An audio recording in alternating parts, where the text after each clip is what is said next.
The Moore Show is supported by Mindscape, Paranormal and UFO Matrix magazines. Available for download on all major digital platforms. If you like what you watch, then don't forget to follow us on Facebook and Twitter for the latest updates on The Moore Show. Remember to subscribe to our YouTube channel for new weekly television and radio shows. The Moore Show is in partnership with Ozark Mountain Publishing, taking readers beyond the unexplained.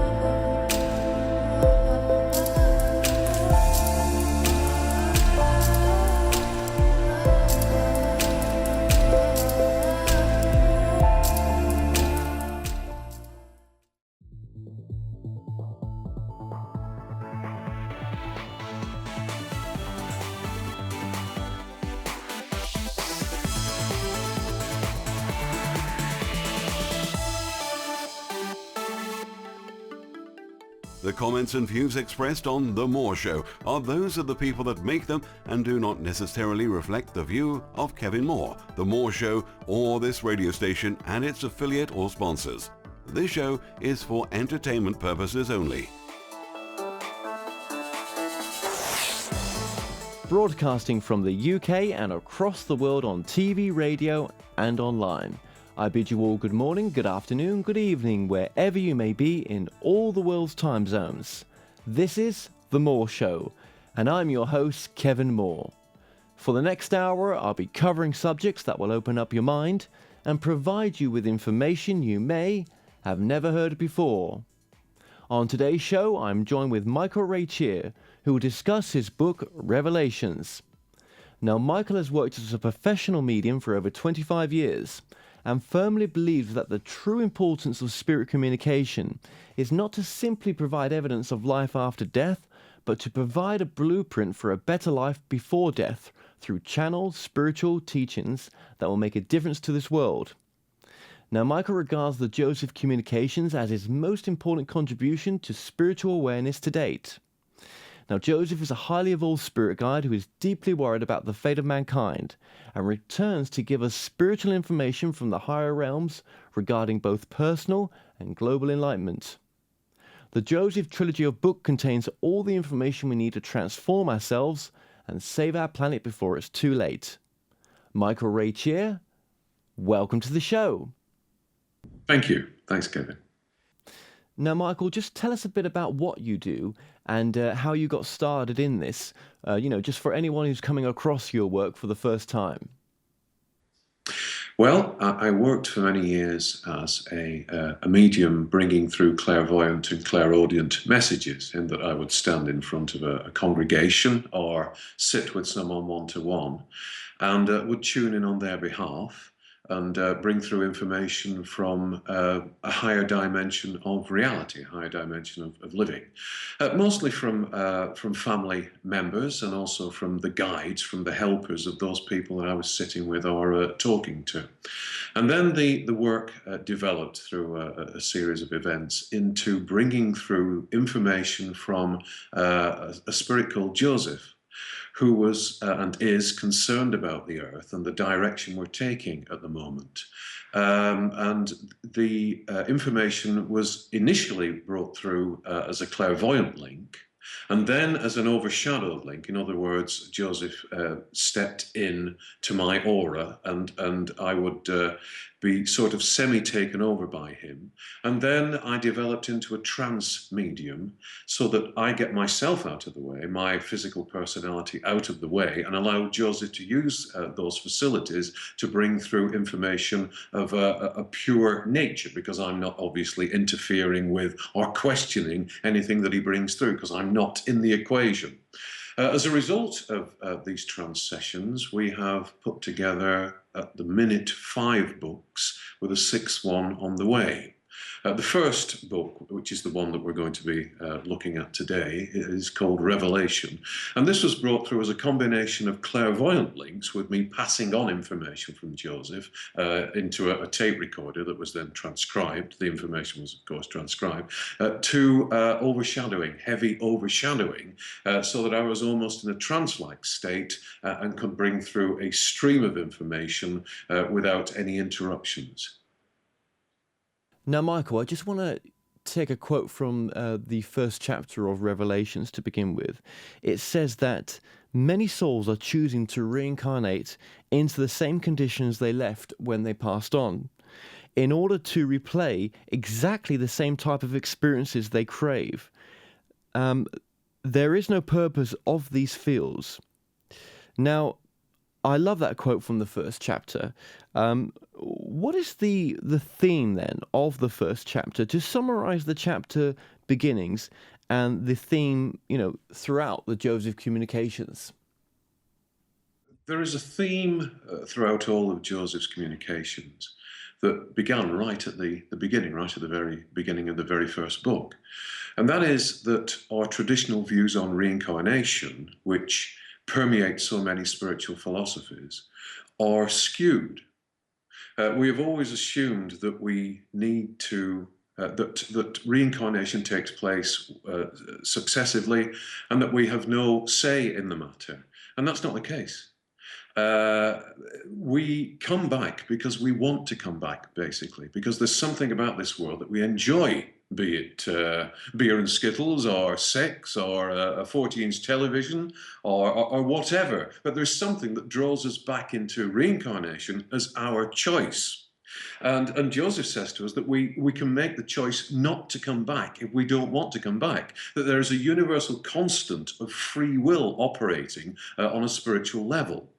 So if we don't want to come back, we don't have to come back. And if we do come back, we have to be aware of the consequences of coming back, that we are coming back into a play, if you like, a drama that replays itself again and again and again, because we don't know how to fix it. So if we're going to come back, let's come back and do things differently. Let's change the play. Let's change the outlook. Let's change the scenario for the better. And then subsequently, he goes on to explain how we can do this through channeling light into any situation. But the initial chapter, really, of Revelation is there to make us look at what we are. And it's the question that we all must ask of ourselves at some stage in our existence. What are we? Why are we here? Why do we look the way we do? Why are things as they are here? It's one of the biggest fundamental questions we have. And Joseph says, look, you're not what you appear to be. You are not flesh and blood and bone. That is a point of perception that you have. You are really a spiritual being. Not only are you a spiritual being, you're a spiritual being that is capable of so much more than you think you are at this moment. Your thoughts become reality. You shape this world by your thoughts, and you externalize your inner beliefs. And in order to give you back that power, in this first chapter, I'm going to explain exactly how you operate. How you operate as a seed of God consciousness, how you operate as a part of universal creative energy.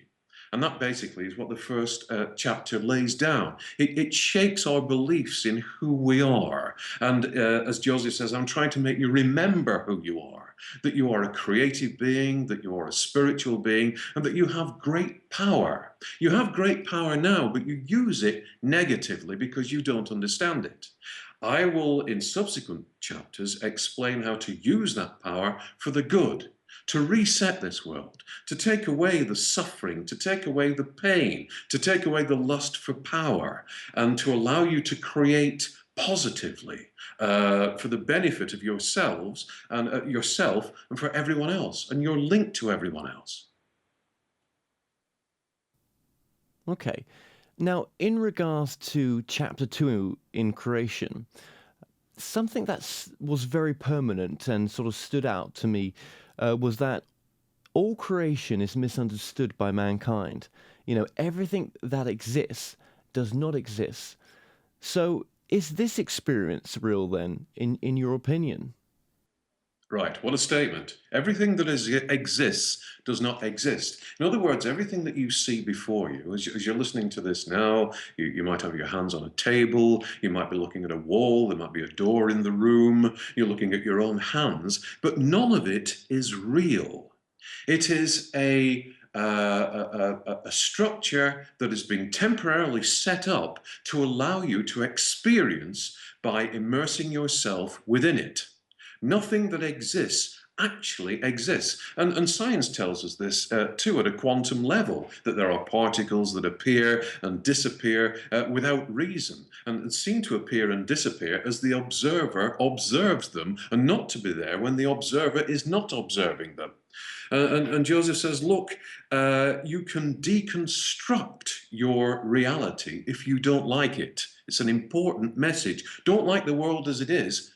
Let's change it.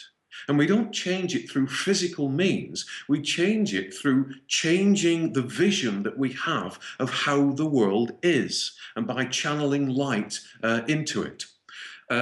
So what again, it's a deconstructive chapter. It is saying everything that you believe to be solid and real around you is a temporary construct. It isn't, in fact, solid and real around you. It is malleable. It is permeable. It is able to be changed by your thoughts. And he also says that in the first place, we created it, and that our thoughts today create what happens to us tomorrow, both individually and collectively, because we're all joined together as part of whatever you consider divinity to be, whatever you consider the creative force that runs through all things to be. So the world isn't solid, except that you give it solidity through your thoughts, through your belief in it, and that in the measure that you believe in something, you solidify it and bring it towards yourself, because that is your nature as the creative being, the spiritual being that you really are.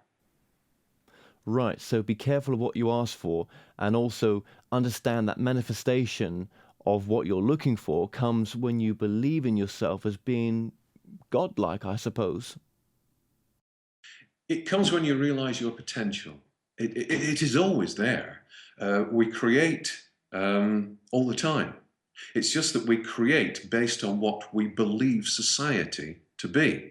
So we look at the landscape of society and the landscape of the earth, and we think, today is going to be as yesterday was. Today is going to be another day when there are wars. Today is going to be another day when there is illness. Today is going to be another day when there is lack. And so we have invested in what we have already created and therefore believe to be true. What Joseph is saying is time to unbelieve. Time to change that landscape by realizing that that landscape issues forth not outside of yourself, but from within yourself. So you can go within and change the plan, change what you expect the earth to provide for you, change what you expect society to provide for you, change the way that you want things to be. You then attract to yourself the energies that allow those beliefs to become manifest. And of course, we can only do this as individuals initially. But as we prove to ourselves that what we believe to be true manifests around us, we can then join up with other individuals who have also proven that to themselves. And our thoughts have greater force in changing the world and changing society into the world and society that we want more rapidly. Okay, well, moving on to chapter 3, at the circle. Death is a big fear of people, and we'll get into that. But for the moment, let's just look at the soul. The soul does not grow old. The soul cannot perish or, be destroyed, can it? No, no, the soul is beyond time because time, as Joseph explains in later books, doesn't actually exist. It is a perception of change that we strap a watch to our wrists and measure that change by the watch on our wrist. But time doesn't actually exist. The soul is immortal. The soul is outside of time. All that we measure as time is really experience that we are immersed in. And we shouldn't, as a matter of fact, actually grow old as we do. We grow older because of the effects of the field of energy that we are immersed in that is set to negative. The ironic thing is that that field is set to negative as a result of our own beliefs and thoughts. And so if we change our perception about ourselves, we can actually change the rate at which we grow older. We can combat illness by refusing to believe in it. And we can see light in every situation rather than the negative aspects of every situation that many other people believe to be true and therefore invest in and strengthen. Joseph describes our incarnation here, each incarnation here, as a circle of energy. So that we set out, as it were, into a set of experiences, a series of experiences that bring us back to our start point. And that death, which, as you've rightly said, so many of us fear, is simply a retreat from that cycle of energy that has been put around us into our start point as being the immortal soul that we are, so that we are then from that point onwards ready to enter another experience, either on earth or in the spiritual realms or somewhere else. Okay, so you sort of described it as a circle emotion there as well. But what about our perceptions of a damaged soul? In a sense where people who, murder, rape, or hurt others intentionally, how can we view that from a different viewpoint on this circular journey? Yes, it seems terrible that people are injured or harmed or hurt in so many different ways on this level of consciousness. But actually, for example, if people fall out of an aeroplane, if an aeroplane explodes or something like that happens, they don't in reality go anywhere. They're not in reality moving. What is happening is that experience is going on around them. And the souls that each of those people really are not harmed at all by the experience. You can also say, well, why do such terrible experiences happen in the first place? And that's a greater question that Joseph answers in the book The Fall, which we have previously covered. Sometimes what appears to be a terrible thing happening to a soul on this level is actually not to the detriment of that soul, but is a learning curve for the souls that soul touches via that experience. It is, for example, a learning curve for the person who has seemingly taken that soul's life. It is a learning curve for the people who have been linked to that soul, who have lost that soul, seemingly. No act on this level is undertaken in isolation, and all experience is there for the purpose of raising us out of this mindset that we got into millennia ago that is set to negative. So everything that appears to be negative, if only to say to a soul, don't do that in future, that's not the way to go, that's not the path to take, is an illuminating experience. So the negative aspects of this world, yes, are painful whilst we're going through them, but do not apply to the indestructible, immortal beings that we really are, except in terms of experience, except in terms of, I went through that for a purpose, or someone else who touched my life had to learn as a result of me having gone through that negative experience. Does that make sense? So, in essence, it's almost like an advanced soul touching the journey of a less advanced soul, around them. There is always a to and fro of energy in any experience. If we sit with someone and have a conversation with them, there is a flow of energy two ways, isn't there? with each soul gaining something from the experience, from the information, even on that seemingly very low level.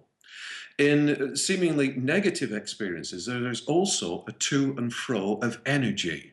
You might say, well, one soul has been attacked by a violent act. Well, yes, that's one flow of energy. But what has gone from that soul who has been attacked to the soul that has done the attacking? We cannot see, because we're not seeing the multiple layers of existence of those souls. And sometimes souls place themselves, elevated souls or illuminated souls, place themselves in negative conditions in order to teach the souls around them, in order to elevate those souls out of the darkness and out of a negative way of thinking or a violent way of thinking. If only at the end of their lives to say, well, perhaps I shouldn't have done that.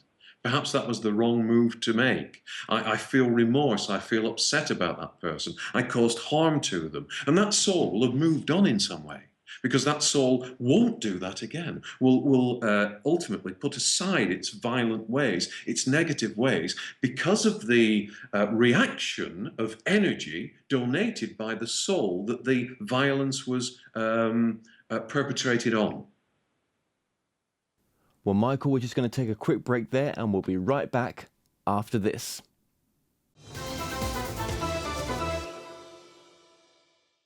The Moore Show is supported by Mindscape, Paranormal and UFO Matrix magazines. Available for download on all major digital platforms. Visit themooreshow.co.uk/shop to purchase products and services from your favourite past guests. If you're new to this site, you can also catch up on the previous television and radio shows through YouTube and the Moore Show website. The Moore Show is in partnership with Ozark Mountain Publishing, taking readers beyond the unexplained.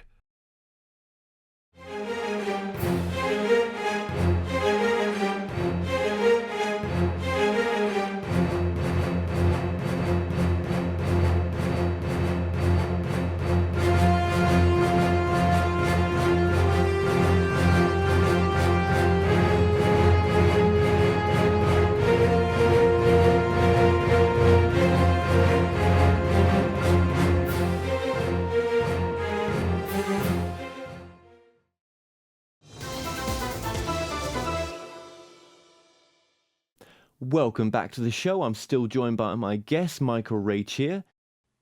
Thank you, Kevin. Pleasure to be here. Now, Michael, there was lots of fascinating information in Revelation. But for example, some of the text that stood out to me was Joseph talks about, for example, medical situations in respects to donating organs, and the karmic implications of the body sort of being a unique temple of the soul, and that its vibrations are made just for that one individual. Could you just explain a bit more about this, please? Yes, I think here we're talking about what Joseph says about medical situations, and that the physical body has been tailored for the specific soul it is meant to house. And Joseph talks about medical procedures, and it's a very emotive area here, isn't it? Because if there was something wrong with one of my relatives and I was able to donate a piece of my body in order to keep them going, I would think very seriously about doing that, because it would look to me as though I might lose a loved one if I didn't do that. But Joseph says there are consequences to doing that, because if you transfer a piece of one body to another body, then you're transferring a piece of a mechanism that has been designed to work uniquely with one soul to another soul. So you are transferring some of the karmic implications that surround that specific body to the other soul.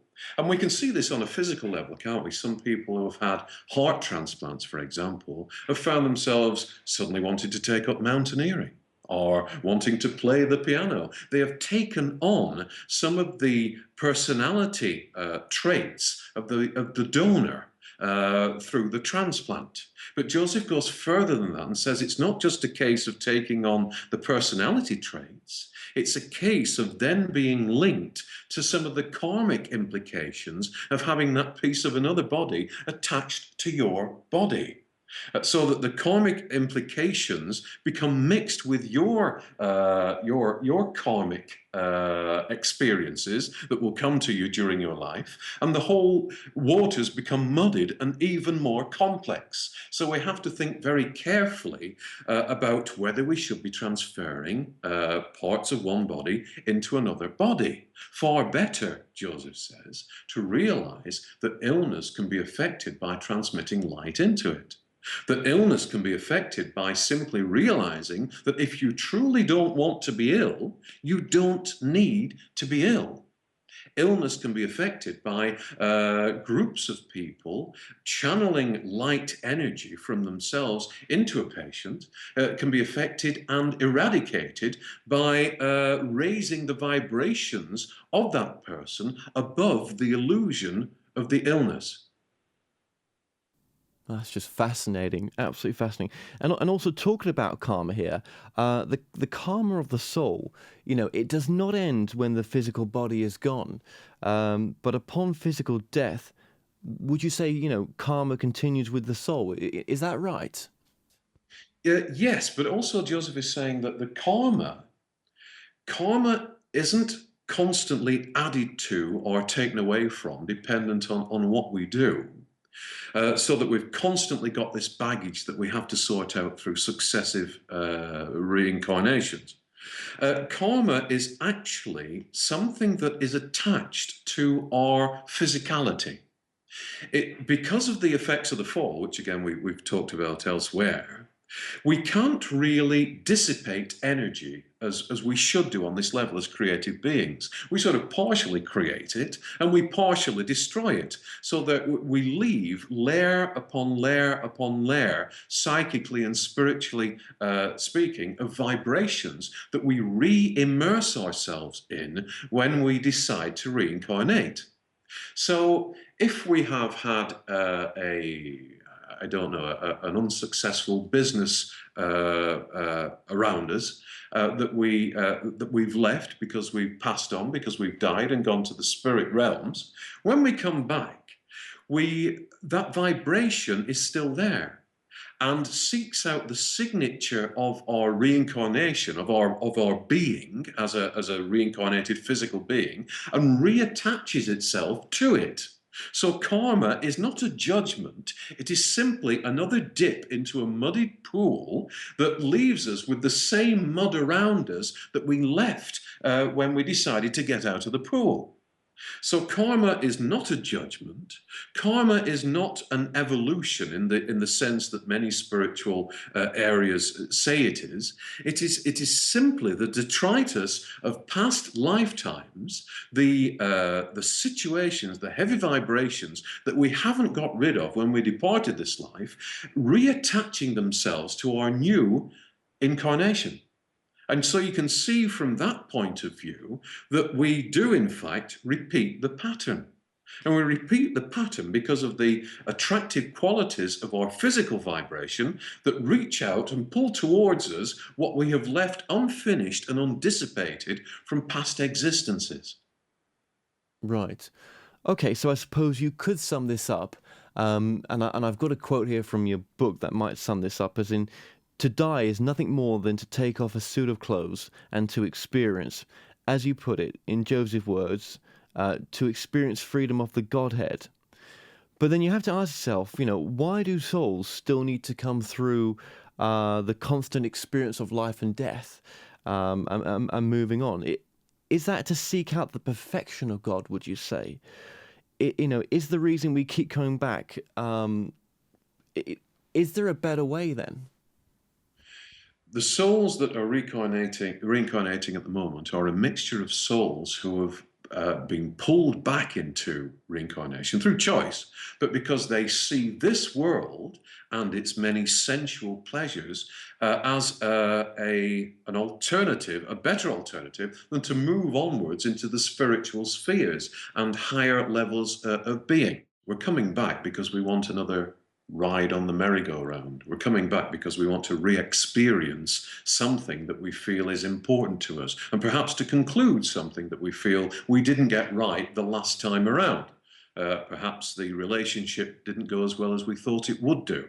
Perhaps the business opportunities didn't evolve as we thought they should. And we are pulled back into this existence through our own volition, because this is the existence that we want to be a part of. What Joseph says is that during this time on earth, during this present incarnation, we should also consider the spiritual aspects, whether it's from Joseph or from some other speaker, but to certainly open up those possibilities and examine them, to see if there is life after death, to see if there is proof of life after death, to investigate what the spiritual spheres are like, to investigate through literature, through discussion, what awaits us on the other side, and to literally open our eyes and our ears to the possibilities that await us, so that when we get back after this present incarnation, rather than just having concentrated on the earth and therefore wanting to come back to the earth again, we have opened up to ourselves the possibility of life after death, the possibility of other realities, and are at least open to investigating those realities, so that we give ourselves a choice. Do I really want to come back into such a negative atmosphere? Do I really want to go through the pain again? Or do I want to move on into these new spheres of reality, of experience that I've found out about during my time on earth, which I now know to exist, and which also seem attractive? Which do I want? Do I want the rocky road, or do I want the smooth path upwards and away from the upset of the earth plane? I've now got a choice. But in order to have a choice, we've got to investigate the big questions whilst we're here. It amazes me that sometimes people can go from birth to death without ever considering death, without ever considering if there's anything that comes next. And I know they do that because of fear, but surely we owe it to ourselves to see what's out there, to see what possibilities are ahead of us, to investigate what information has come through from higher spheres, and to form a view of life after death that at least gives us a choice when we eventually leave this physical plane behind. Yes, because what you're saying there as well is, that to consider these subjects will make a difference in the way you live, in the now. What are the benefits? Yes. How many people do you know, Kevin, who are happy? You walk down the street now, how many people are happy? Yet they all cling to this existence. I think it's a matter of the devil that you know versus the devil that you don't know. And we become used to this. We become used to this painful way of existence. An existence implies that you have to work to survive. The option is not to exist, but to live. And you start to live when you gain spiritual knowledge that explains this world and explains why it is as it is, why it's so negative. We have to look at who we are. We have to look at how we can change things. We're all seeking to change things, but we seek to change them on a physical level. And they don't change on a physical level for the reasons I talked about earlier, because there are layers and layers of past existence, vibrationally speaking, that haven't been swept out, that haven't been cleared away. And we fall into old patterns. We fall into old patterns of violence. We fall into old patterns of war. We fall into old patterns of power seeking. And we will continue to do that until we look at this earth with new eyes.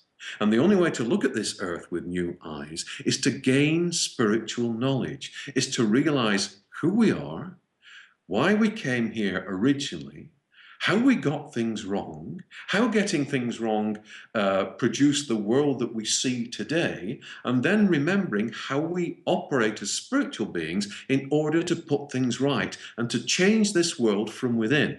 When we start drawing from the power, the energy within that connects us to the divine, then we can start to change things for good, literally for good, for the better. And that surely is what all of us wants to do, each one of us wants to do. Oh, I just love the way you put that, and I 100%, agree with you. And I suppose as well, not to forget that there are, other dimensions out there, that there are of a higher calling to our soul, for example. And just because we can't see them with our eyes on this level, it doesn't mean that they don't exist. I mean, maybe there's dimensions where it's as real as this, or even realer in a sense.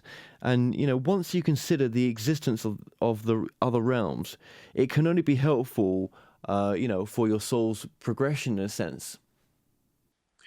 It is our nature as the creative beings that we really are, the spiritual beings that we really are, to create.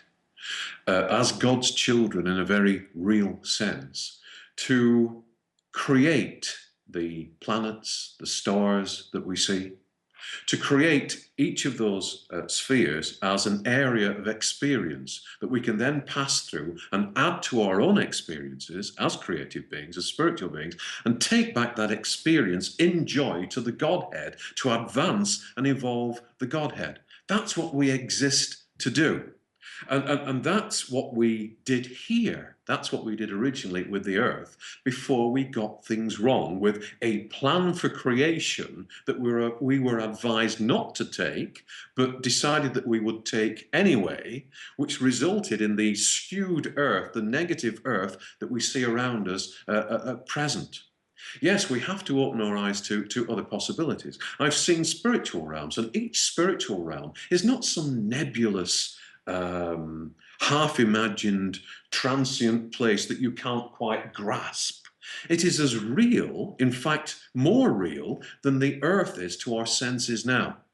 I've seen the workings of group souls. I've been to areas of the spiritual worlds where group souls operate. And the landscape is glorious. The colors that people wear around themselves are glorious. I've seen streaks of light coming towards me across the sky, and on inquiring as to what these streaks of light are, I've been told that these streaks of light are actually souls transporting themselves from point A to point B simply by volition, simply by wishing to do so. I've seen wonderful colours in the landscapes that make the colours here seem pale imitations. And everything is accentuated, is more real than the muddied waters, as I described them earlier, that we have here. And all that lies ahead for the evolving soul. Wonderful, wonderful existences and experiences. And you've got to shake your head and say, well, why would anyone want to come back here? And the answer is because they have not opened themselves up, investigated the possibilities and the evidence for the other realms and the other realities I've just been talking about.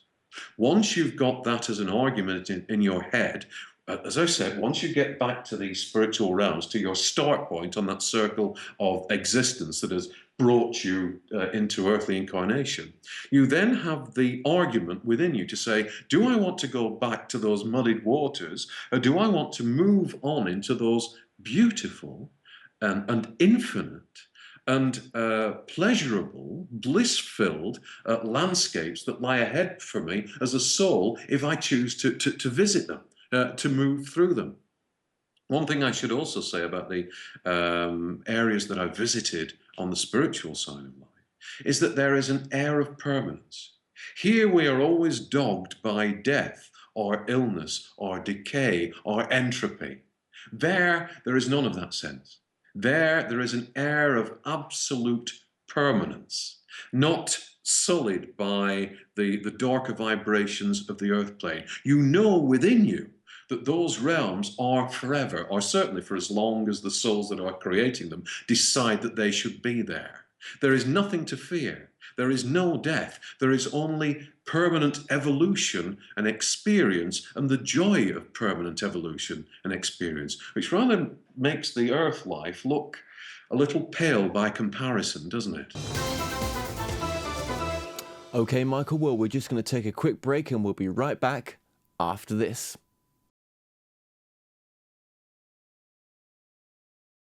The Moore Show is supported by Mindscape, Paranormal and UFO Matrix magazines, Available for download on all major digital platforms. Visit themoreshow.co.uk/shop to purchase products and services from your favourite past guests. If you're new to this site, you can also catch up on the previous television and radio shows through YouTube and the More Show website. The More Show is in partnership with Ozark Mountain Publishing, taking readers beyond the unexplained.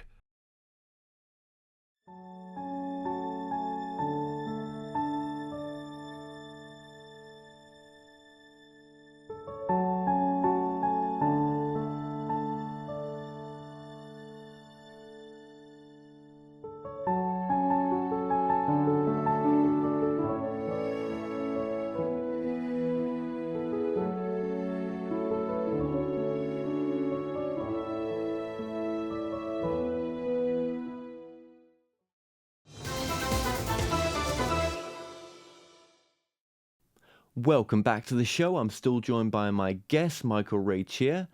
Now, Michael, I'd like to move forward into needs, as you call it in your book, NEEDS, because this will lead to health as well. Now, in your book, it says, Joseph states, that need is an illusion.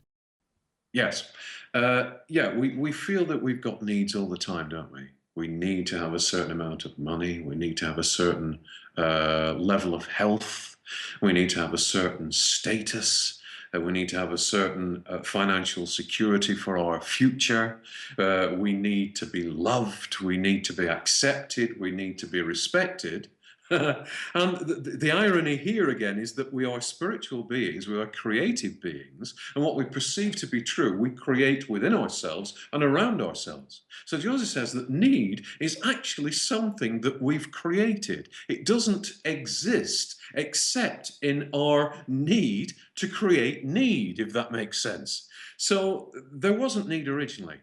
As the angelic spiritual beings that we were originally when we came here, before we changed the vibrational rate of this sphere in an act that we call the fall, Joseph calls the fall in one of his books, we didn't have any needs. We simply existed on a spiritual level to experience, to enjoy experience and to grow through experience and to pass on that experience to the other souls in this particular universe and to the Godhead. As a result of the fall, we felt that we didn't have enough. There would never be enough for us. Never enough health, never enough wealth, never enough status, never enough love. And so all the acts of war that we have, all the acts of violence, all the crime, all the taking of other people's possessions is as a result of that skewed thinking from the time of the fall. And it's so that we have created need. But if we are part of God, which we are, does God have needs? No. What does God need? Is God poor? Is God hungry? Is God ill? If that's true of God, if God isn't ill, doesn't have needs, isn't poor, doesn't need to be loved, why do we? We are part of him. Everything that we need, in inverted commas, is already within us. So instead of saying, I need money, we have to say, I've got all I need. Thank you, Father. Instead of saying, I need health, we could start the day by saying, I'm perfectly healthy. Thank you, Father. Instead of saying, I need love, we have to say, I've got all the love I need and more. I have so much love I can give it out to other people. Thank you, Father. And in doing that, in thanking the universe, in thanking divinity, in thanking ourselves for what we already have, we build up that mindset that it is ours and we draw it towards ourselves. Not as a need, but as a remembrance of what is ours already. We don't need anything, but we create need. We create need, society creates needs. The field of consciousness that we contribute to daily wants us to have needs, wants us to be dependent on it. But in effect, we don't have those needs at all. As spiritual beings, we are immortal. We are perfectly well. We are wealthy because we have the whole wealth of the universe. We can create anything we want. Why would we need physical wealth and money in the form of notes? We have everything we need from within. All we have to do to activate that lack of need is to say, I have everything that I need. I am fulfilled. I am loved. I am wealthy. I am creative. And we then activate those molecules around us that bring to us that state of being and that state of mind and perpetuate it. Okay, but so how can anyone need to be ill, for example, then? Joseph explains this as there is always a need behind illness. Now, that need might not be conscious, very often it's subconscious. But sometimes, oftentimes, there is a need via someone who is ill for something that they feel they lack in their life. I need to stop working so hard. The illness allows me to do so. I need to be loved. The illness means that my relatives have to take notice of me. There is always something behind the illness. But of course, the illness is also coupled by the beliefs of people around that suffering soul that, yes, they are ill. Yes, they're ill. Yeah. We don't look at somebody who's ill and say, they're getting better. Or better still, look at them and say, there's nothing wrong with them. Aren't they fabulously healthy? We reinforce their illness by our belief in that illness. Oh, I've got cancer, have you? Oh, that's terrible. That's awful. They're inevitably going to die. They're inevitably going to get worse. And we add our beliefs in the person's illness to the person's belief in the illness and strengthen the illness. And as the illness becomes stronger, we have greater belief in it. So we need to, on a personal level, say to ourselves, I don't need to be ill if I don't want to be. I don't need to be ill. I can be well. I am well. Not can be well, which implies tomorrow, but I am well today. Thank you, Father. I'm in perfect health today. Thank you, divinity. Thank you, creation. I am filled with light and with health. Thank you. And we, as doctors and as nurses and as relatives and as friends, need to look at someone who appears to be ill within the illusion of the earth plane and say, no, you're not. When I see you as perfect. And to hold them in our prayers and in our thoughts of them during the time when they seem to be ill as being perfect. We then add thoughts of perfection to their being, not thoughts that reinforce the illness. And we can heal people that way. This is how healing takes place from the spiritual realms. I asked because I wanted to understand the mechanics of it.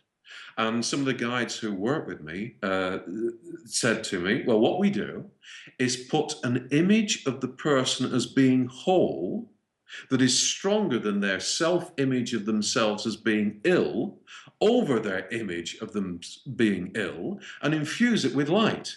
So we're replacing a photograph of them being ill with a photograph of them being perfect. And we then try and reinforce their belief in the illness as having gone away so that that image, that perfect image, takes hold and is stronger than their image of them being imperfect.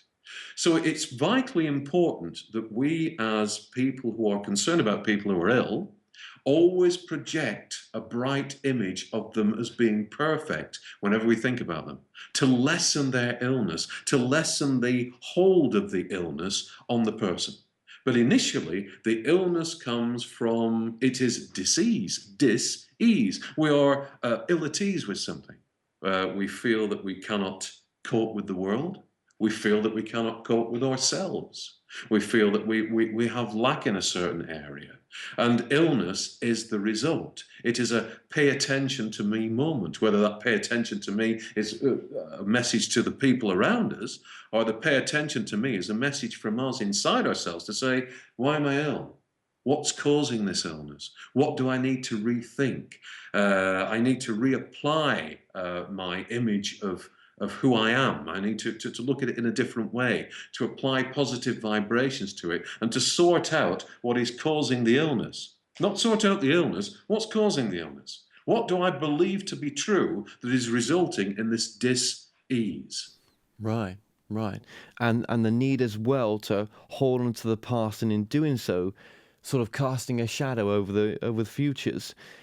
In a sense, letting go is letting in. Um, we also have the need to not let go over the past sometimes. Can this lead to illness as well? Yes, we might be living now as a physical being, but isn't it true that that most of our consciousness is involved in what's happened to us and what might happen to us? And isn't it also true that we feel old hurts at times? We look back to the playground and to that boy that pushed us over, and we say, how could he have done that to me? And it might be 30, 40 years since that happened. He's moved on, you've moved on. Why do you still revisit that center of pain? And when you do revisit that memory, you reactivate the molecules around that incident because there's no time, and you bring to yourself exactly the same pain that you experienced 40 years ago. So it is a great idea to periodically, perhaps once a week, clear out those thoughts, those attachments emotionally that we no longer need. Do I need to feel bad about what happened 40 years ago? No, I don't. I'll let it go. Do I need to be angry with someone who was 7 at the time, who's now grown up and done goodness knows what good in the world? No, I don't. I forgive you. Do I need similarly to look back at my own life and think, well, I was a thoroughly bad lot when I was 21? That's when you were 21, you've moved on. Or you wouldn't realize that you were a thoroughly bad lot when you were 21. But stop punishing yourself for it. Stop bringing those vibrations into the now and reliving them, and let go of those. Sweep out that which is no longer necessary. And like on a computer, if you sweep out the files you no longer need, the computer acts better than it did before you took away those files, and it leaves you space to introduce new information. So let's get rid of what we no longer need, and let's look at what we do need. And what we do need is spiritual knowledge and the ability to change ourselves and this world. So letting go is a fabulous way to do that, and is a cause of, as we've talked about, of creating illness. Those hurts from years ago, those angers from years ago mount up, and they work on our subconscious, and they put us at ill at ease. They create dis-ease, which leads to illness. So better to get rid of them. We don't need them. Throw them out. Put them into a bin liner mentally and throw them out for the dustman. And also, Michael, in the book as well, Joseph states that another way forward for the soul is through nothing. Nothing is simplicity. Isn't life noisy? Isn't life filled with clamour and speed? I see people, I live opposite a bus stop, and I see people at 6 o'clock in the morning waiting for the bus, and they have music in their ears, and they are tapping their mobile phone, and there is input, input, input all the time. How many people do you know who can't be alone in the house without the radio on, without the television on, without noise and clamour? But we don't discover ourselves in noise and clamour. We discover ourselves in silence and contemplation. And Joseph describes a sphere, a state of being, which I've been fortunate enough to be able to enter. And that is the state of the no thing, nothing. To go into a state of mind and of heart where you push away all the physicality, all the mental thoughts of this world, and realize that you can exist in a state without any of these things. And it is so refreshing to step away, just as you would close down your computer at night, close down all those different programs that are going on, all those different channels that are making themselves available to you, and to exist in contemplation of who you are, slowly and peacefully, and to realize your potential. And in the no thing, in the state of no physical thing, no mental thing, inspiration comes to you. You can evaluate your life, and you can regain strength for the daily fight that is to come, so that when you return from that state of mind into this clamorous world, you are re-energized, you are calmer, you have become still, which has an effect on your mind, which has an effect on your body, which has an effect on your dealings with the people around you. So going into the null thing, entering into the silence is extremely important.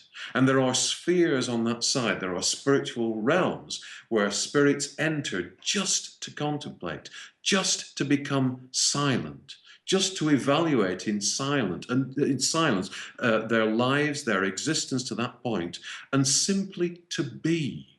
Not to be conditionally, not to be because I've got to get somewhere at 5:30 tomorrow, not to be because I'm looking for the new car or the next holiday, but simply to be. To be one with the divine, to be one with other souls, to be one with yourself. How often do we listen to ourselves? We can't. There's so much in the way of distraction around us.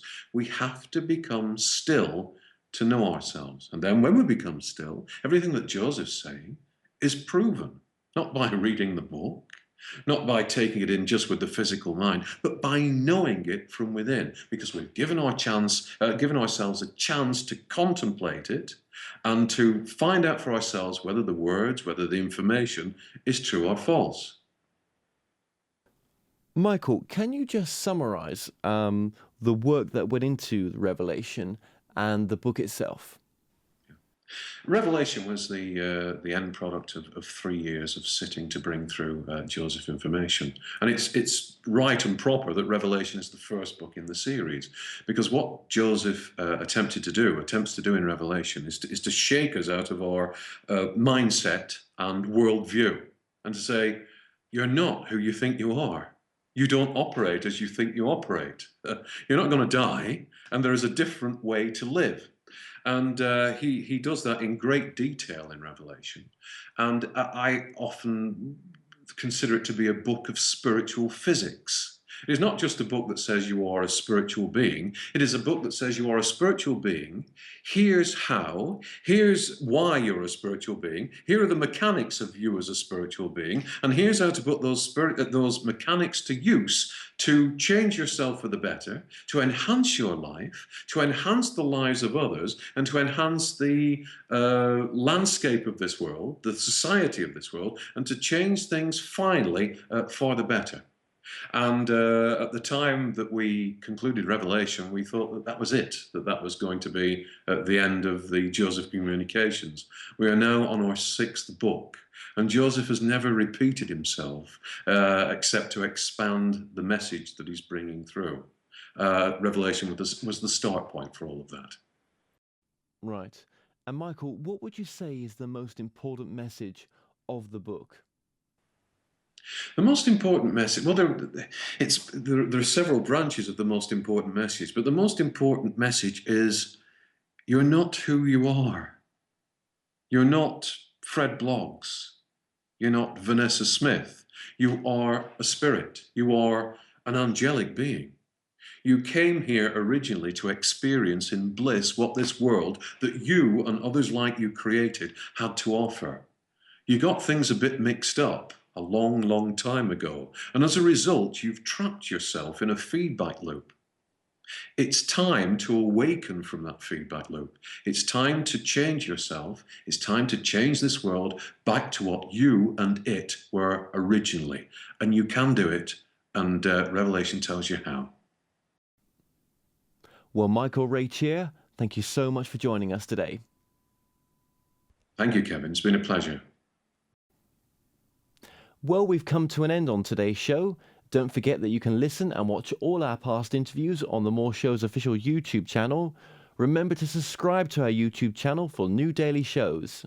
You may also find out more on all past and upcoming guests on the show via themoreshow.co.uk, and do like us on Facebook for the latest updates. So until next time, be safe.